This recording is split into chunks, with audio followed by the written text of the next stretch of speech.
Hello everyone, स्वागत है आप सभी का एक और नए वीडियो में। आज आप लोगों के लिए फिजिक्स का कंप्लीट मॉडल पेपर लाई हूँ, जिसमें कि आपको 70 ऑब्जेक्टिव क्वेश्चंस मिलेंगे और वो भी VVI objective questions. Model paper का हर एक ऑब्जेक्टिव क्वेश्चंस आप लोगों के लिए इंपॉर्टेंट होगा, इसीलिए हर एक क्वेश्चंस को अच्छे से पढ़िएगा, ठीक है। और ये भी आपको बता दूं कि इंग्लिश का कंप्लीट मैंने आपको 5 सेट अपने चैनल पर करा दिया है मॉडल पेपर। आई होप कि आप लोग देख लिए होंगे। ऑब्जेक्टिव था, बाकी इसकी जो भी सब्जेक्टिव क्वेश्चन है तो वो भी मैं आप लोगों को जल्द से जल्द करा दूंगी, ठीक है। हम अगर बात करें मॉडल पेपर फिजिक्स का, तो फिजिक्स में आप लोगों को कुछ कुछ इंस्ट्रक्शंस दे रखा रहता है, वो आप लोग ऑलमोस्ट बच्चा नहीं पड़ता है। लेकिन देखिए, आप लोगों को सेक्शन ए में क्या रहेगा। सेक्शन ए में आप लोगों का ऑब्जेक्टिव क्वेश्चन रहता है और वो भी 35 ऑब्जेक्टिव क्वेश्चन रहते हैं, ठीक है। 35 objective question choice based question रहते हैं। आप लोगों को 70 दिए हुए रहते हैं, जिसमें कि आपको 35 ही करना रहता है, यानी कि हाफ ऑफ द सिलेबस जो कि इंपॉर्टेंट चैप्टर्स होता है। अगर आप वो भी पढ़ के चाहते हो तो आप अपनी परीक्षा में आराम से 35 आउट ऑफ 35 बनाकर आ सकते हो, ठीक है। तो इस मॉडल पेपर का जितना भी ऑब्जेक्टिव क्वेश्चन है वो इंपॉर्टेंट है, इसीलिए सभी को आप लोग अच्छे से पढ़िएगा, ठीक है। तो हम वन बाय वन करके आप लोगों को क्वेश्चंस बताते हैं। जहाँ पे कोई प्रॉब्लम होगा आप उसको कॉपी में नोट डाउन करके उसे अच्छे से और पढ़िएगा, ठीक है। तो पहला क्वेश्चन क्या है, capacity of any condenser does not depend upon. जो भी कैपेसिटी होती है वो किस चीज़ पर डिपेंड नहीं करती है। तो कैपेसिटी ऑफ ए कंडक्टर, जो कंडेंसर जो होती है वो डिपेंड नहीं करती है चार्ज ऑन प्लेट्स पे कितना चार्ज है उस पर डिपेंडेंट नहीं होती है। डिपेंडेंट होती है सिर्फ और सिर्फ शेप पर और साइज और प्लेट्स के बीच में कितना गैप है, कितना इस प्लेट के बीच में गैप है वो उस पर डिपेंड करता है। और इसका शेप कैसा है और इसका साइज कितना है, कैसा है, उस चीज़ पर डिपेंडेंट होती है। इस पे प्लेट पे कितना चार्ज है उस चीज़ पर इससे कोई मतलब नहीं होता है, ठीक है, कैपेसिटी को। तो यहाँ पर आपका ऑप्शन नंबर सी करेक्ट हो जाएगा। The device which works of both modulation and demodulation is called. देखिए, ऐसा डिवाइस जो दोनों पे ही काम करता है, मॉड्यूलेशन और डीमॉड्यूलेशन पर, उसको क्या कहते हैं, तो उसको हम मॉडेम कहते हैं, ठीक है। ऑप्शन नंबर सी करेक्ट हो जाएगा। थर्ड नंबर क्वेश्चन है, a magnet is situated near a closed conductor, current can be produced in the conductor if. एक मैग्नेट जो है वो किसी भी क्लोज्ड कंडक्टर के नज़दीक आप रख दीजिए, तो करंट जो है वो प्रोड्यूस करेगा कंडक्टर में किस तरह का, यदि कंडक्टर जो है किस तरह से बिहेव करे, यदि कंडक्टर जो है वो दोनों, कंडक्टर और मैग्नेट दोनों अगर रिलेटिव मोशंस में रहेंगे बिटवीन मैग्नेट एंड कंडक्टर, तो ही ये जो है आपका करंट जो है वो प्रोड्यूस होगा, ठीक है, कंडक्टर से। यानी कि मैग्नेट और कंडक्टर को अगर आप दोनों को रिलेटिव मोशंस देंगे, यानी कि दोनों ही मोशन में रहेंगे, तो आपका करंट जनरेट होगा, ठीक है। आपका यहाँ पर ऑप्शन नंबर डी करेक्ट हो जाएगा, okay. Pico farad is the unit of, आपको याद होना चाहिए कि यूनिट्स आप लोगों का सब पूछा जाता है, चाहे करंट इलेक्ट्रिसिटी का हो, रेजिस्टेंस का हो, आप हर एक चीज़ का यूनिट जरूर से जरूर याद कर लीजिएगा, ठीक है। तो पिको फ्रैट जो होता है वो इलेक्ट्रिक कैपेसिटी का यूनिट होता है, electric capacity. Option number C correct हो जाएगा, ठीक है। 5 नंबर क्वेश्चन है, to convert a galvanometer into an ammeter one needs to connect. गैल्वेनोमीटर से एमीटर में चेंज करने के लिए हमें किस चीज़ की ज़रूरत होती है, ये पूछा गया है इस क्वेश्चन में। तो लो रेजिस्टेंस पैरेलल होना चाहिए ये, ठीक है। रेजिस्टेंस एकदम लो आपको रखना है और पैरेलल में रखना है। ऑप्शन नंबर ए सही हो जाएगा। An electron of charge E moves parallel to uniform line of force in magnetic field B with velocity V, force acting on electron is. देखिए, यहाँ पर आपसे फोर्स पूछा गया है, ठीक है। जब किसी भी इलेक्ट्रॉन यानी कि किसी भी चार्ज को पैरेलल रख दिया जाए, पैरेलली मूव किया जाए यूनिफॉर्म लाइन पे, और उसका जो मैग्नेटिक फील्ड है बी और वेलोसिटी दिया गया, तो इसका फॉर्मूला क्या होगा फोर्स का, ये पूछा गया। तो इसका फॉर्मूला जो होगा वो 0 हो जाएगा। ऑप्शन नंबर सी सही हो जाएगा, ठीक है। 7 नंबर क्वेश्चन है, the nature of electron beams moving with uniform velocity in the same direction will be. जो नेचर ऑफ इलेक्ट्रॉन बीम्स होते हैं, जब भी वो यूनिफॉर्म वेलोसिटी में सेम डायरेक्शन में मूव कर रहे होते हैं, तो वो किस तरह से मूव करते हैं ये पूछा गया। तो पैरेलली मूव करते हैं। ऑप्शन नंबर यहाँ पर आपका सी करेक्ट हो जाएगा। The fringe with in interference of light due to two coherent sources, जो फ्रिंज बिर्थ होते हैं दो कोहेरेंट सोर्सेज की मदद से, वो कैसे होते हैं। तो दो फ्रिंज बिर्थ जो होते हैं वो प्रोपोर्शनल टू वेवलेंथ होते हैं, ठीक है, प्रोपोर्शनल टू वेवलेंथ होते हैं। ऑप्शन नंबर ए करेक्ट हो जाएगा, यानी कि वेवलेंथ के प्रोपोर्शन होते हैं, ठीक है, डायरेक्टली प्रोपोर्शनल होता है, ओके। अगला क्वेश्चन है, photo cell is based on, photo cell जो है वो किस चीज़ पर बेस्ड है, तो फोटो इलेक्ट्रिक इफेक्ट पर बेस्ड है, ठीक है, photo electric effect. If in a logic gate output is obtained by the product of its both input A B then the gate is. देखिए यहाँ पर पूछा गया है कि आउटपुट हमारा बाई आ रहा है, ठीक है, और हमने इनपुट दिया है ए डॉट बी, तो ये किस तरह का गेट बनेगा ये पूछा गया है। आपको पता होना चाहिए कि गेट से, सेमीकंडक्टर का ये चैप्टर है, गेट से आपका हर एक साल क्वेश्चन आता है, शॉर्ट में भी आता है और आपका जो है वो ऑब्जेक्टिव्स में भी क्वेश्चन पूछा जाता है। सेमीकंडक्टर एक इंपॉर्टेंट चैप्टर है, ठीक है। एक अगले वीडियो में मैं बात करूंगी कि कौन कौन सा इंपॉर्टेंट चैप्टर है, आपको वो पढ़ लेना है, ठीक है। तो ये जो ए डॉट बी होता है ना, ए डॉट बी और आउटपुट जो बाई मिलता है वो होता है एंड गेट का, ठीक है, एंड गेट का, ओके। और अगर इस पे बार लग जाएगा तो नैंड गेट हो जाएगा, ये नैंड गेट, ओके। और अगर ए प्लस बी रहता है, ए प्लस बी आपको बाई मिल जाए तो इसमें आपका और गेट हो जाता है, और अगर इसी पे बार लग जाए आपको तो यहाँ पर आपका बन जाता है नॉर गेट, समझ गए। इसी तरह से आप लोगों का पूछा जाता है एग्जाम में, तो यहाँ पर आपका ऑप्शन नंबर ए करेक्ट हो जाएगा। 11 नंबर क्वेश्चन है, the motion of electron inside the conductor is. किसी भी इलेक्ट्रॉन के अंदर जो मोशन होता है कंडक्टर में, इलेक्ट्रॉन का मोशन किस तरह से होता है किसी भी कंडक्टर में, तो ड्रिफ्टिंग मोशन होता है, ठीक है। ड्रिफ्टिंग यानी कि ड्रिफ्ट करते चलता है, कभी इधर तो कभी इधर तो कभी इधर तो कभी इधर, इसी तरह से इसका मोशन होता है, समझ गए। तो यहाँ पर आपका ऑप्शन नंबर सी सही हो जाएगा, ठीक है। If any ammeter is shunted then the total resistance of the circuit. कोई भी एमीटर जो है उसको संटेड कर दिया जाए, यानी कि उस पर संटेड का मतलब होता है रेजिस्टेंस, इसमें रेजिस्टेंस, तो टोटल रेजिस्टेंस जो होता है वो डिक्रीज कर जाता है, ठीक है। ऑप्शन नंबर बी सही हो जाएगा। In visible spectrum which colour has larger wavelength. देखिए विजिबल स्पेक्ट्रम में सबसे ज़्यादा लार्ज वेवलेंथ रेड के पास होता है, सबसे ज़्यादा लार्ज वेवलेंथ रेड के पास होता है, और ये इंपॉर्टेंट क्वेश्चन हर साल पूछा जाता है। विच of the following electromagnetic radiation has minimum wavelength. कौन सा ऐसा इलेक्ट्रोमैग्नेटिक रेडिएशन है जिसके पास मिनिमम वेवलेंथ होता है, सबसे कम वेवलेंथ होता है, तो वो गामा रेज हो गया, ठीक है। ऑप्शन नंबर डी सही हो जाएगा, सबसे कम वेवलेंथ इसी के पास होता है। 15 नंबर क्वेश्चन है, the concept of secondary wavelength जो है वो किनके द्वारा दिया गया है। सेकेंडरी वेवलेंथ की कॉन्सेप्ट जो है वो हाइजीन्स के द्वारा दिया गया है, ठीक है। ऑप्शन नंबर सी सही हो जाएगा, ये वेव ऑप्टिक्स का क्वेश्चन है। Quantization of charge indicates that, ये बहुत ही इंपॉर्टेंट क्वेश्चन है, बहुत बार पूछा जा चुका है। क्वांटाइजेशन ऑफ चार्ज जो है वो हमें क्या बताता है, तो क्वांटाइजेशन का मतलब होता है कि किसी भी चार्ज में which is fraction of charge on an electron is not possible. देखिए आपको यहाँ पर बोला गया कि चार्ज जो है which is a fraction of charge on an electron is not possible, यानी कि फ्रैक्शनल टाइप का चार्ज, यानी कि 1/2 चार्ज, ये ऐसा चार्ज एग्जिस्ट नहीं करता है, ये बताता है क्वांटाइजेशन ऑफ चार्ज, ठीक है।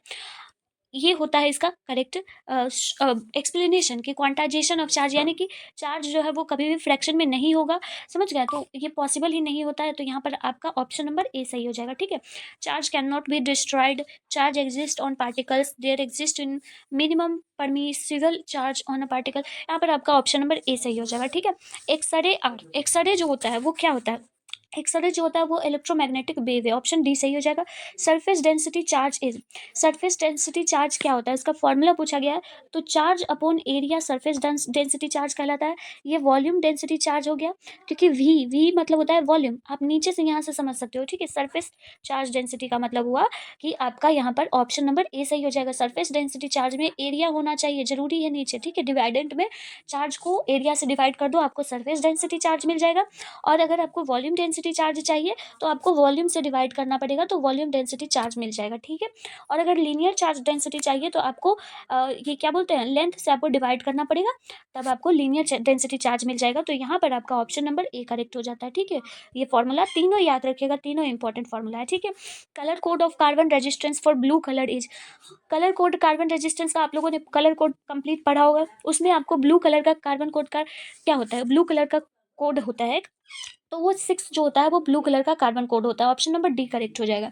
Ampere hour is the unit of, ampere hour is the unit of, ampere hour जो है वो चार्ज का यूनिट है, ठीक है। ऑप्शन नंबर बी करेक्ट हो जाएगा। Energy of photon is equal to, energy of photon जो होता है वो किसके बराबर होता है, तो एच बी के बराबर होता है, H B, option number A सही हो जाएगा।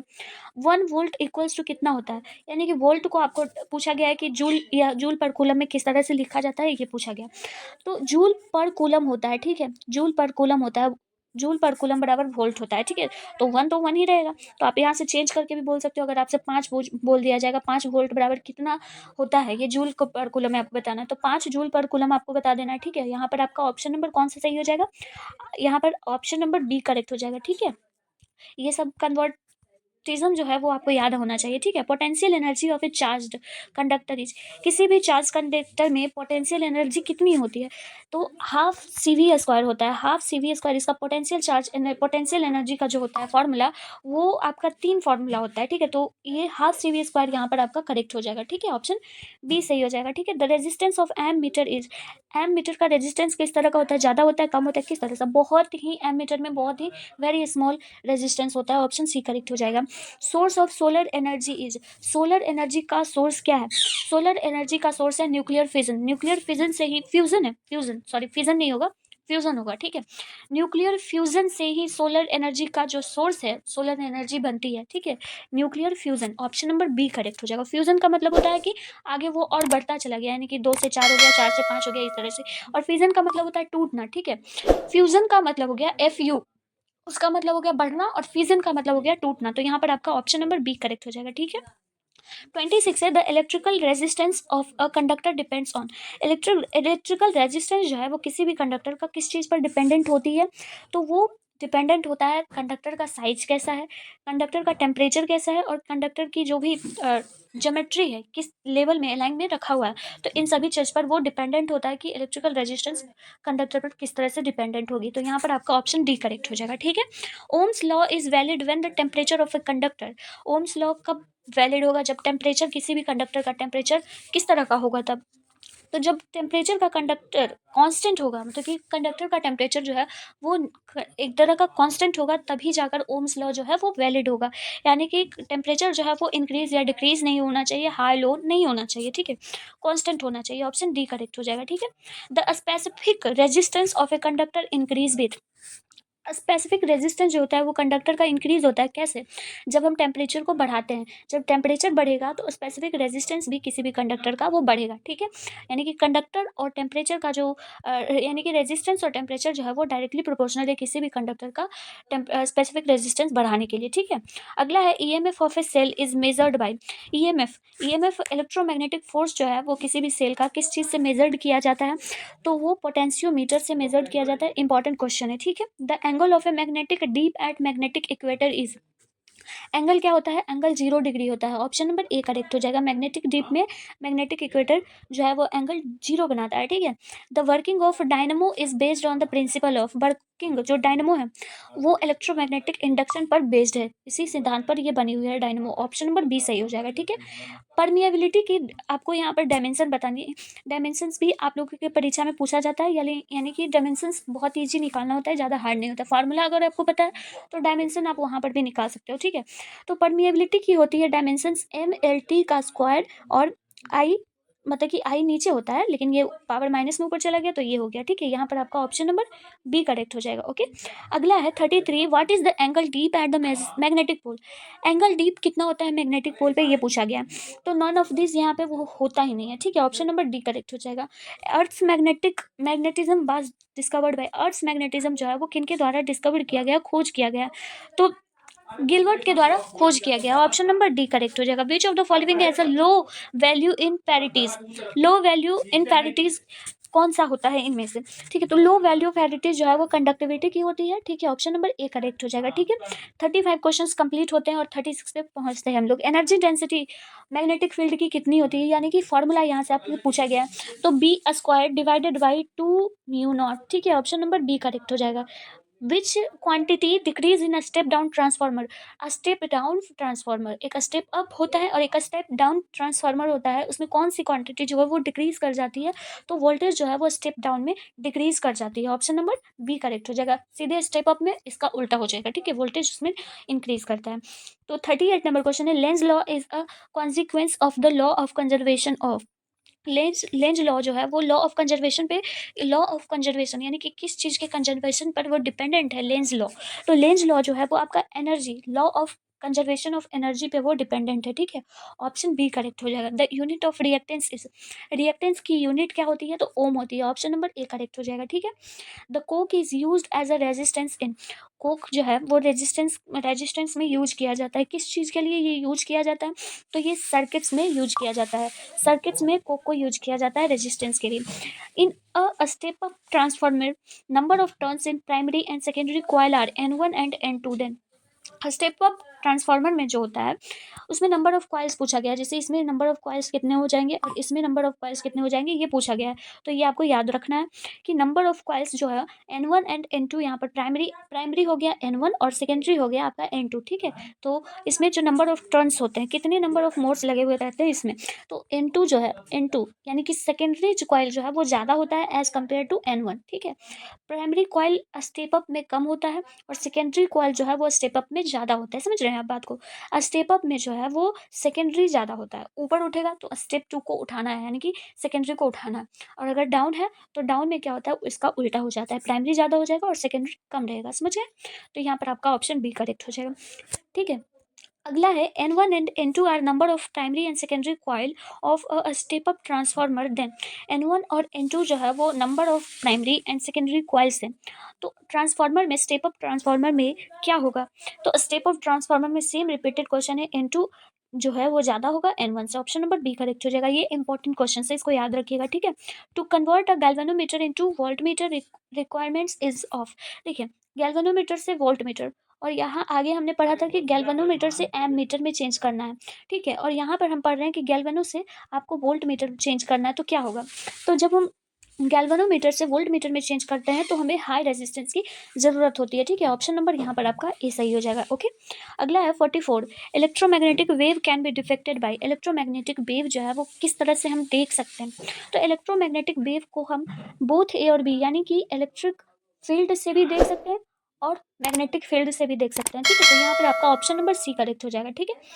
EMW are produced by, EMW जो है इलेक्ट्रोमैग्नेटिक वेव किस तरह से प्रोड्यूस्ड होता है, तो ये एक्सिलरेटेड और डी एक्सिलरेटेड चार्ज की वजह से प्रोड्यूस होता है, यानी कि एक्सिलरेट भी होना चाहिए और डी एक्सिलरेट भी होना चाहिए, ठीक है। ऑप्शन सी करेक्ट हो जाएगा।